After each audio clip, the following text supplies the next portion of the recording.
Hello everyone and welcome back to the BM education class 8। आज हम करेंगे industries का पहला lecture, industries lecture number 1।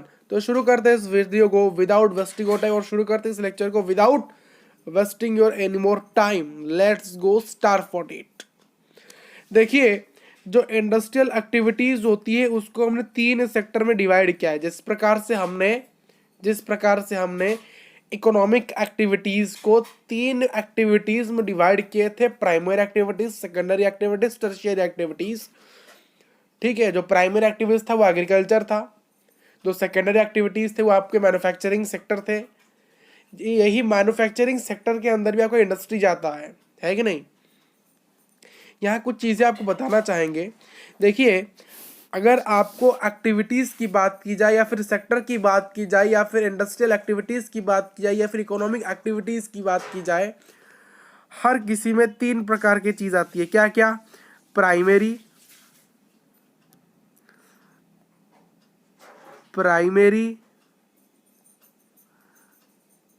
Secondary,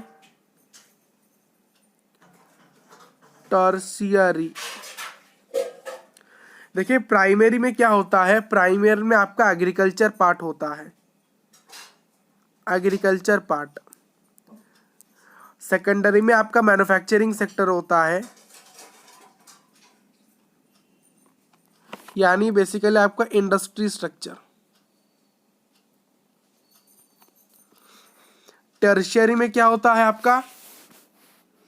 tertiary में आपका सर्विस सेक्टर होता है, या फिर ट्रेड सेक्टर होता है, या फिर आपका आईटी सेक्टर होता है, यानी इंफॉर्मेशन टेक्नोलॉजी सेक्टर होता है। तो ये बेसिकली आपका हर चीज का एक थ्योरी था। किसका थ्योरी था? इकोनॉमिक एक्टिविटीज के टाइप्स और इंडस्ट्रियल सेक्टर्स के टाइप्स और एक्टिविटीज, इंडस्ट्रियल एक्टिविटीज। क्लियर? ठीक है, आइए। सॉरी।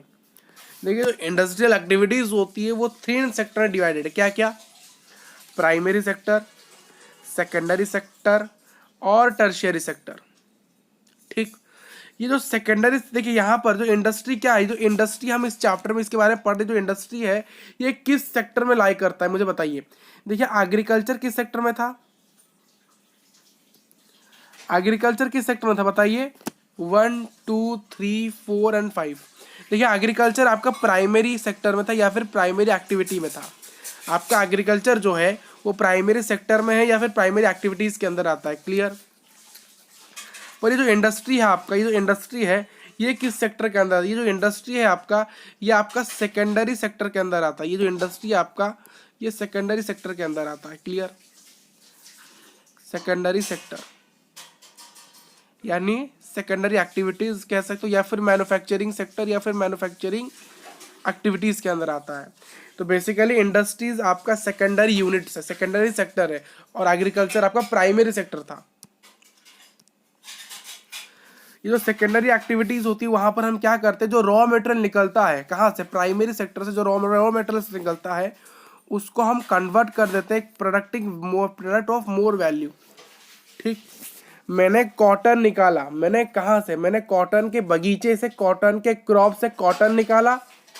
कॉटन क्या है हमारा? एग्रीकल्चर हमने क्या कॉटन का, तो ये क्या है? Primary sector. तो कॉटन क्या है? Raw material. कहाँ से आया? नेचर से आया। कहाँ से आया? प्राइमरी एक्टिविटीज से आया। और उस कॉटन को हमने लाके क्या किया? कॉटन के कपड़ा बनाया। मैंने क्या बनाया? उसका कॉटन का कपड़ा बना दिया। इसको समझिए, इस चीज को आप समझते नहीं है। बेसिकली हमने क्या किया? कॉटन के क्रॉप से, कॉटन, ये कॉटन का क्रॉप है, हमने यहाँ से कॉटन लाया। हमने इस कॉटन को क्या किया? हमने इस कॉटन को कंपनी के अंदर भेज दिया। हमने कहाँ भेजा? इसको कंपनी के अंदर भेज दिया। और यहाँ पर हमने इसका मैन्युफैक्चरिंग किया और हमने इसको एक शर्ट में, हमने इसको एक शर्ट में,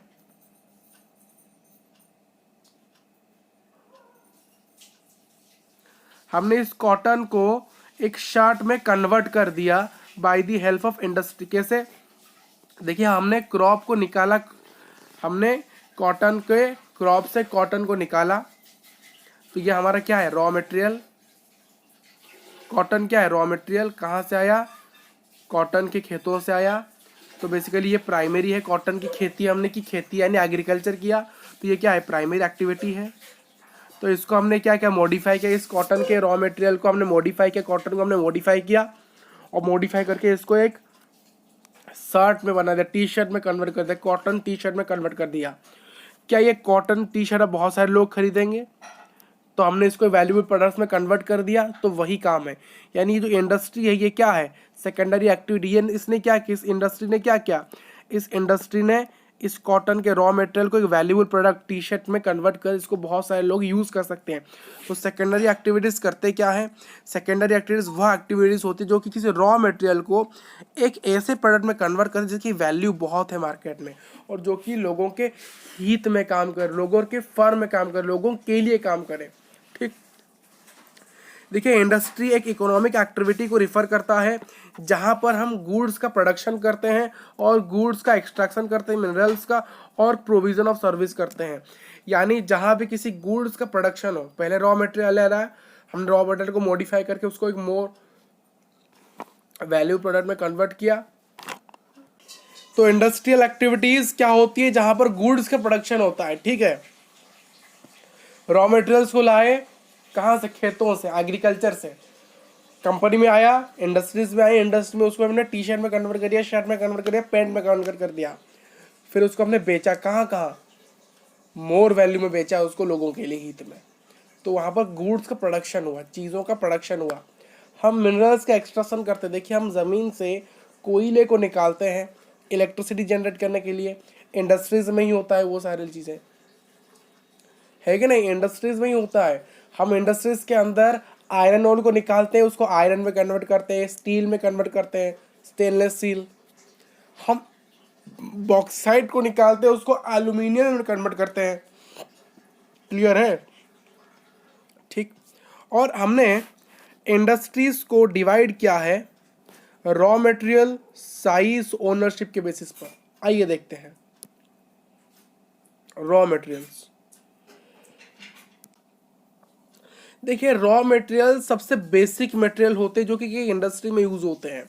अगर जैसे कि आयरन को बनाने के लिए हमें आयरन ओर की आवश्यकता है, तो उसी प्रकार से बॉक्साइट के हमें एल्यूमिनियम के लिए बॉक्साइट की ज़रूरत है।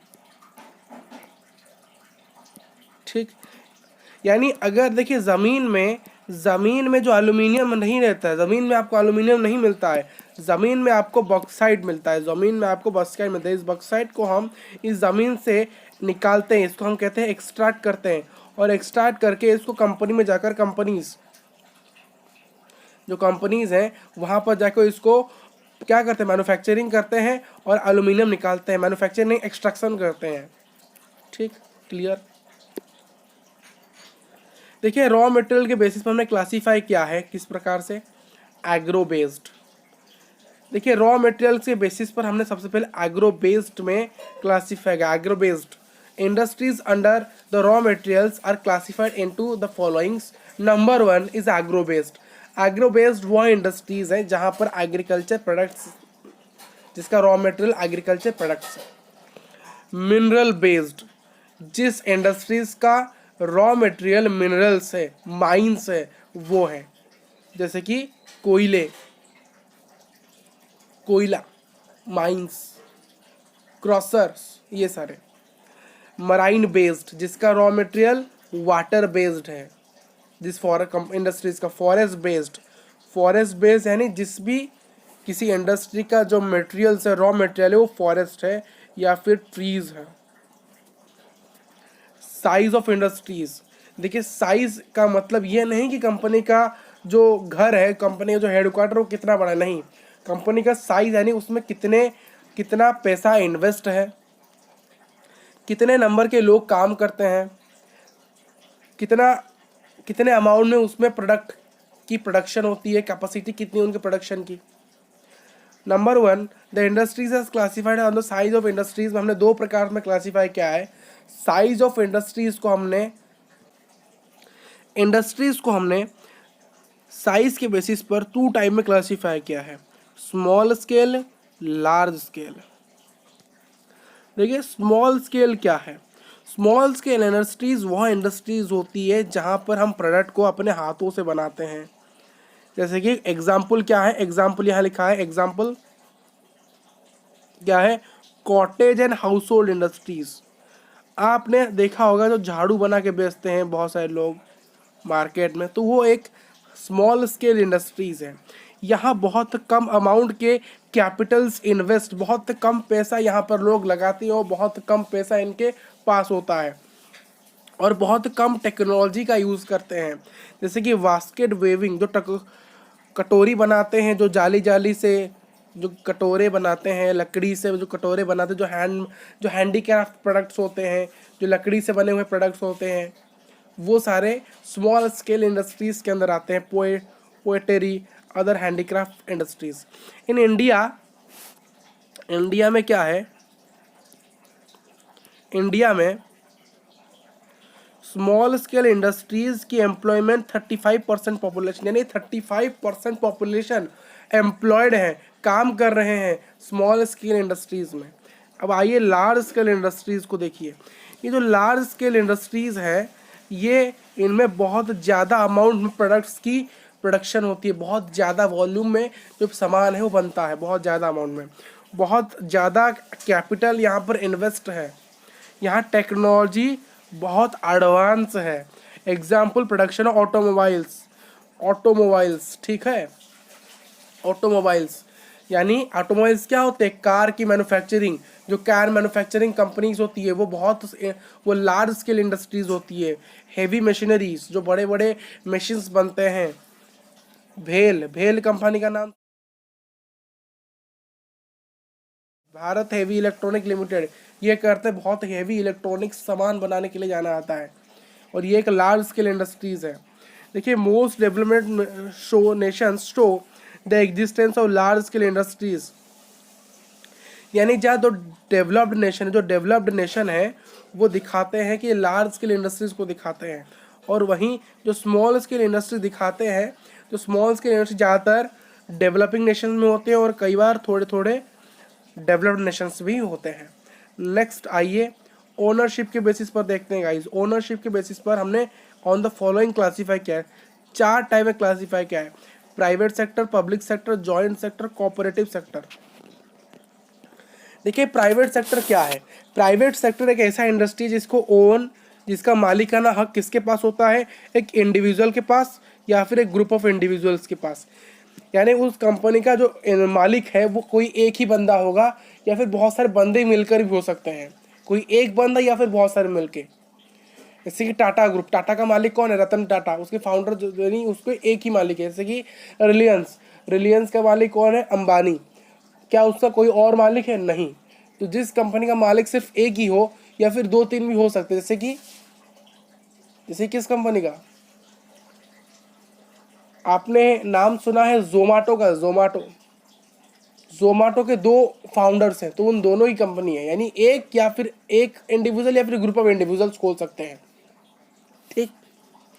तो जिस कंपनी का मालिक, जिस कंपनी के ओनर और उसको ऑपरेट किया जा रहा है इंडिविजुअल्स के द्वारा या फिर एक ग्रुप ऑफ इंडिविजुअल के द्वारा, तो उसको हम प्राइवेट सेक्टर इंडस्ट्रीज कहते हैं। यहाँ एक मिस्टेक है, देखिए यहाँ पर हमने टाइपिंग मिस्टेक है। क्या?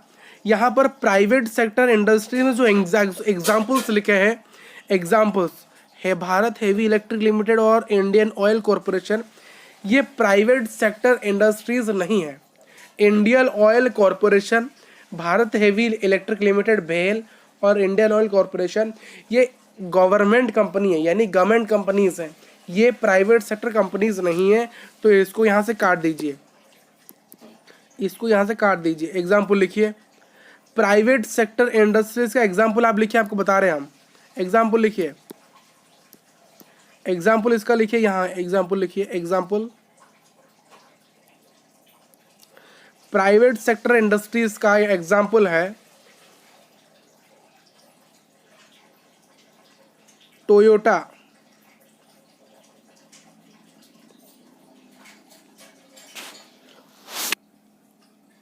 RIL रिलायंस इंडस्ट्रीज लिमिटेड,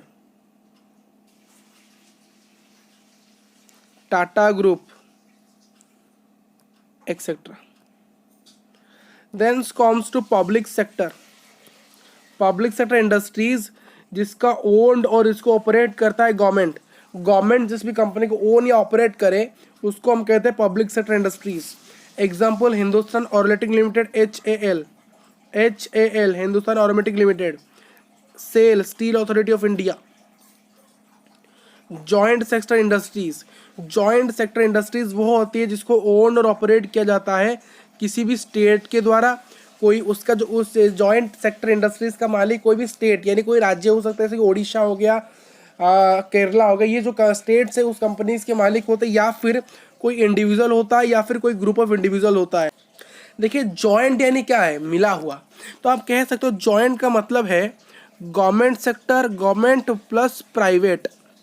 यानी जॉइंट सेक्टर वह कंपनीज होती है जिसका मालिकाना हक सरकार के पास भी होती है और इंडिविजुअल के पास भी होते हैं। तो इसलिए यहाँ लिखा गया है उस कंपनी का मालिकाना हक किसी भी स्टेट के पास होगा यानी गवर्नमेंट के पास, या फिर कोई इंडिविजुअल या फिर ग्रुप ऑफ इंडिविजुअल, यानी इंडिविजुअल्स और ग्रुप इंडिविजुअल्स के साथ साथ उस कंपनी का मालिकाना हक किसी भी स्टेट के पास होगा। एग्जाम्पल मारुति उद्योग लिमिटेड। एग्जाम्पल याद रखना है आपको, इनके एग्जाम्पल्स पूछे आते हैं, आपको क्वेश्चन पूछे आएंगे कि इंडस्ट्रीज बताइए, साइज के बेसिस पर इंडस्ट्री को क्लासीफाई करिए, रॉ मटेरियल के बेसिस पर क्लासीफाई करिए, ओनरशिप के बेसिस पर क्लासीफाई करिए। आपके एग्जाम में आते हैं ये सारे, लिख लेता हूँ ये भाई, ये इम्पोर्टेंट्स है, ये सारी चीज़ें इम्पोर्टेंट्स है, ये भी इम्पोर्टेंट्स, ये सारे चीज़ बहुत बहुत इम्पोर्टेंट्स, याद रखना ही पड़ेगा भाई साहब, नहीं तो एग्जाम में कुछ भी हो सकता है। ये तो कंफर्म क्वेश्चंस हैं ये सारे। कोऑपरेटिव सेक्टर्स क्या है?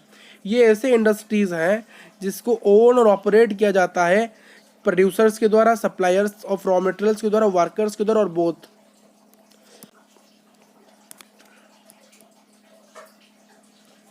थोड़ा यहाँ से इरेज कर देते हैं इस चीज़ को, ठीक है। देखिए कोऑपरेटिव इंडस्ट्रीज वो इंडस्ट्रीज होती है जिसका मालिकाना हक उसके प्रोड्यूसर के पास होता है, उसके सप्लायर के पास होते हैं यानी उनके वर्कर। यानी कोऑपरेटिव वो इंडस्ट्रीज होती हैं जहाँ पर वर्कर भी उसके मालिक हैं, सप्लायर जो रॉ मटेरियल सप्लाई करता है वो भी उसका मालिक है, प्रोड्यूसर भी उसका मालिक है। क्लियर? इसका सबसे बढ़िया एग्जाम्पल है अमूल। अमूल दूध पीता है इंडिया। तो आपने सुना होगा यहाँ एग्जाम्पल लिखा गया है Anand milk union limited and Sudha dairy. Sudha dairy का मालिकाना हक बिहार के स्टेट के पास है। देखिए बहुत बच्चों को डाउट है, सर यहाँ तो आनंद मिल्क यूनियन लिमिटेड लिखा है, सब ने आप अमूल क्यों लिखा? भाई साहब अमूल का फुल फॉर्म क्या है? देखिए अमूल, अमूल के ए से है आनंद, एम से है मिल्क, यू से है यूनियन, एल से है लिमिटेड। आनंद मिल्क यूनियन लिमिटेड अमूल। देखिए अमूल का जो मालिकाना हक है वो गुजरात के पास है और सुधा डायरी का जो मालिकाना हक है वो बिहार के पास है। यहाँ लास्ट में कुछ चीजें लिखी गई है। यहाँ initially in India most of the industry, पहले क्या होता है जो इंडस्ट्रीज होती है इंडिया में वो बेसिकली पब्लिक सेक्टर में थी यानी गवर्नमेंट के अंदर थे, बट धीरे धीरे सभी का प्राइवेटाइजेशन करना शुरू हुआ। आज तक बहुत चीज़ों का प्राइवेटाइजेशन हो चुका है। LIC लोग कह रहे हैं इसका प्राइवेटाइजेशन करेंगे करेंगे करेंगे, कर देंगे शायद। फैक्टर्स क्या अफेक्ट करते हैं इंडस्ट्रीज के लोकेशन को, क्या क्या? देखिए क्या क्या फैक्टर्स है जो कि इंडस्ट्रीज के लोकेशन को अफेक्ट करते हैं। Number one is the raw material. अगर आप कोई ऐसा कंपनीज खोल रहे हो जिसका रॉ मटेरियल उस कंपनी के पास ही नहीं है, यानी अगर मैं इंडस्ट्री खोल रहा हूँ, अगर उस इंडस्ट्रीज, मान लो मैंने आयरन एंड स्टील की कंपनी खोली एक जगह पर और उस जगह पर आयरन और ही नहीं मिल रहा है, वहाँ पर आयरन और ही नहीं मिल रहा है, तो वहाँ पर उस कंपनी को करना कोई फ़ायदा नहीं है।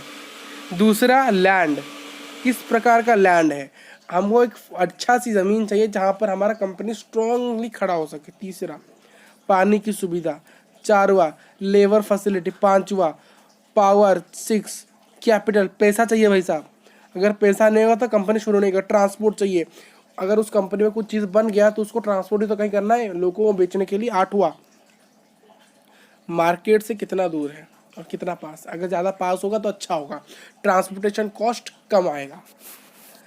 देखिए इंडस्ट्रियलाइजेशन से क्या होता है, इंडस्ट्रियलाइजेशन से क्या होता है, डेवलपमेंट होता है और ग्रोथ होता है किसी भी टाउन का, सिटी का। अगर कोई टाउन है वो बिल्कुल डेवलप नहीं है, अगर वहाँ पर कोई इंडस्ट्रीज खुल जाए तो उससे क्या होगा, उस टाउन में रहने वाले बहुत सारे लोगों को नौकरी मिल जाएगी, जिससे क्या होगा, टाउन्स की जो डेवलपमेंट होने लगी, उसका ग्रोथ होने लगा, लोगों की स्टैंडर्ड ऑफ लिविंग बढ़ जाएगी। देखिए आपको इंडस्ट्रीज शुरू करने से पहले बहुत प्रॉपर असेसमेंट किए जाते हैं अथॉरिटीज़ के द्वारा, फिर परमिट होती है। यानी आप यूं ही नहीं आप चले गए आपने इंडस्ट्रीज़ बना दी, ऐसे नहीं, आपको इंडस्ट्रीज़ बनने के लिए प्रॉपर डॉक्यूमेंटेशन करनी पड़ती है, प्रॉपर प्रोसेस से होके जाना पड़ता है, और तब जाके आप एक इंडस्ट्रीज़ खोल सकते हो। इस एरा में जहाँ पर ग्लोबल वार्मिंग बहुत ज़्यादा हो रहा है, हम बहुत ज़्यादा फेस कर रहे हैं, तो यहाँ पर हमें एक एनवायरमेंटल एस्पेक्ट, देखिए इंडस्ट्रीज़ खोलना बड़ी बात नहीं है, इंडस्ट्रीज़ को रेगुलेट करना भी होगा, मेंटेन भी करना पड़ता है। देखिए इंडस्ट्रीज़ खोलने से बहुत सारे इंडस्ट्रीज़ ऐसे हैं जो धुआं छोड़ते हैं, वो धुआं और स्मोक हमारे एनवायरनमेंट के लिए भी ख़राब है। तो हमारे एनवायरनमेंट के पर्सपेक्टिव से, उसके एस्पेक्ट से भी हमें देखना चाहिए कि सोचना चाहिए वैसे इंडस्ट्रीज़ अच्छे या नहीं है। मान लो हम कहीं कोई जंगल है, उस जंगल से हमें देख रहे हैं उस जंगल में बहुत सारे हैबिटेट्स रह रहे हैं, उस जंगल से चल रहे हैं, तो क्या वहाँ इंडस्ट्रीज़ खोलना ज़रूरी है? नहीं। अगर जहाँ हैबिटेट लॉस हो रहा है, जहाँ बहुत असुविधाएं हो रही है, अगर हमने इंडस्ट्री खोली तो वहाँ नहीं, बहुत लोग पहाड़ माउंटेन्स को काट कर क्या बना रहे हैं, इंडस्ट्रीज बना रहे हैं, क्या वो सही है? नहीं है। तो हमें एनवायरनमेंट को ही देखना चाहिए, वातावरण को ही देखना चाहिए कि वातावरण में हम जिस जहाँ रह रहे हैं, जिस सराउंडिंग में रह रहे हैं, उसको भी तो खराब नहीं करना है ना। इंडस्ट्रियल सिस्टम, इंडस्ट्रियल सिस्टम में 3 चीज़ें हैं, इनपुट, प्रोसेसिंग, आउटपुट। देखिए raw materials, labour, cost of land, land की कीमत कितनी है, ट्रांसपोर्ट कितना है, पावर कितना है, और जो इंडस्ट्री बनाने का जो इंफ्रास्ट्रक्चर है, इंडस्ट्री कैसा होगा, तो वो इनपुट्स है। ठीक, जो प्रोसेस क्या है, प्रोसेस में बहुत सारे एक्टिविटीज़ है जहाँ पर हम एक रॉ मटेरियल्स को फिनिश्ड या फिर प्रोडक्ट ऑफ मोर वैल्यू में कन्वर्ट कर देते हैं। आउटकम क्या होता है, आउटकम्स क्या होता है, हम प्रोडक्ट से क्या मिलता है हमें, और हमें कितना पैसा मिला।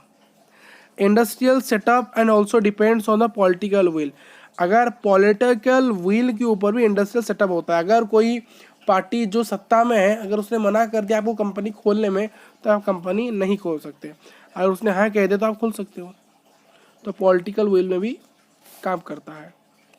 हो गया चैप्टर कंप्लीट? नहीं, अभी एक और लेक्चर है, दूसरे लेक्चर में आपका जो चैप्टर होगा ये हम कंप्लीट कर देंगे, ठीक है।